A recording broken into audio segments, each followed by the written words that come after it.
6 steps for selling over the phone. If you want to master that phone game, this is your blueprint. If you want to make more money, this is how you do it. Number 1, the approach.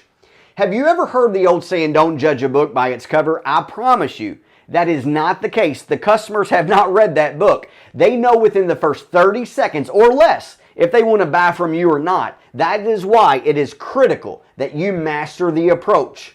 Now, the purpose of the approach or greeting step can be summarized into 2 points. Number 1, set favorable circumstances. There's plenty of techniques that you can use. The first technique I like to use when I first meet a prospect is this.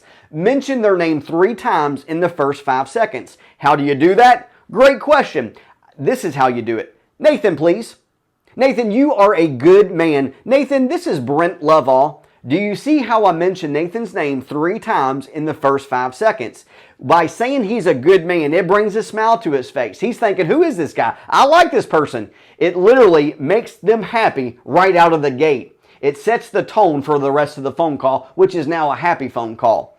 Now, earn the right to continue the conversation. You have to earn the right to get to the next step, which is the qualifying step. If they blow you off the phone, you haven't earned the right.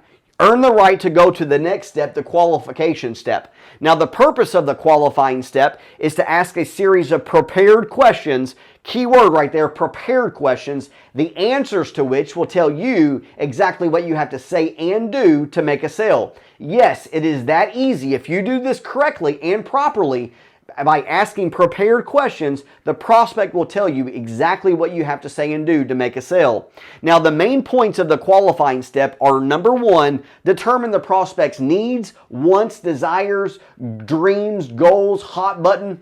Now, the quicker you can figure that out, the higher the probability you get further along, the higher the chance of you selling them later. So that is critical. Number 2, determine their financial capability. We all come across plenty of people who love our product or service, but they can't afford it. By figuring it out up front, that saves you so much time versus figuring it out later. Number 3, determine how decisions are made and who makes them. It is critical that you figure out who the decision makers are.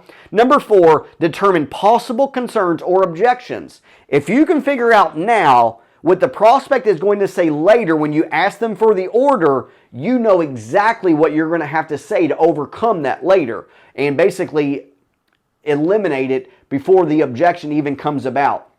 Critical.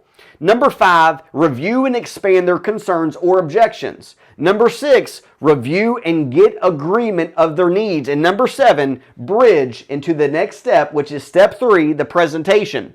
Now, the presentation, this might bust a few bubbles, but the prospect does not want your product or service. They only want what it will do for them. No one wants a drill, only the hoe. No one wants a furnace, only to stay warm. No one wants a stock or bond, only the money that they make off it or the appreciation, the income. Get the idea? Now, don't sell your product or service. Sell only what it does for them. The purpose of the presentation step is to fill your prospect's needs. You already know their needs because they just told you that in step 2, didn't they? Number 4, overcoming objections. It is now literally an art form. You no longer have to wear your prospects down by saying no and arguing with them. If you continuously prove them wrong, they will eventually prove themselves right by saying no. Don't ever fear an objection. Welcome it. It's a sign of interest.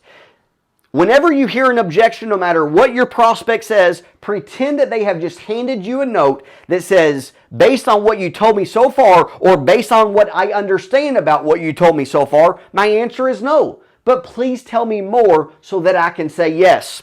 Number 5, closing the sale. This one step will make or break more salespeople than any other step on this board. You can do everything else perfectly, but if you can't or don't or won't or don't know how to get them to say yes, then everything else you have lost.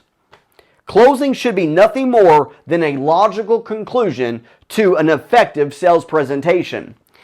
And after the sale, the real money is made after the sale. And what I mean by that is this.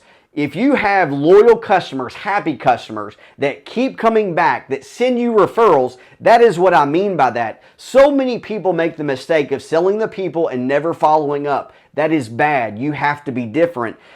Say, for an example, you become friends with them on Facebook. You need to continuously like and comment on their subjects and their posts, because that shows them that you're still engaged with them, that you still think about them. And by doing that, it puts you in front of that person so they keep thinking about you. So this right here, and I'm happy. If you have any questions at all, please reach out to me. But this is how I was taught to sell over the phone. This made me millions of dollars, and I literally mean millions of dollars in my personal pocket. This can help you make a ton of money too if you follow it and literally use it as a blueprint.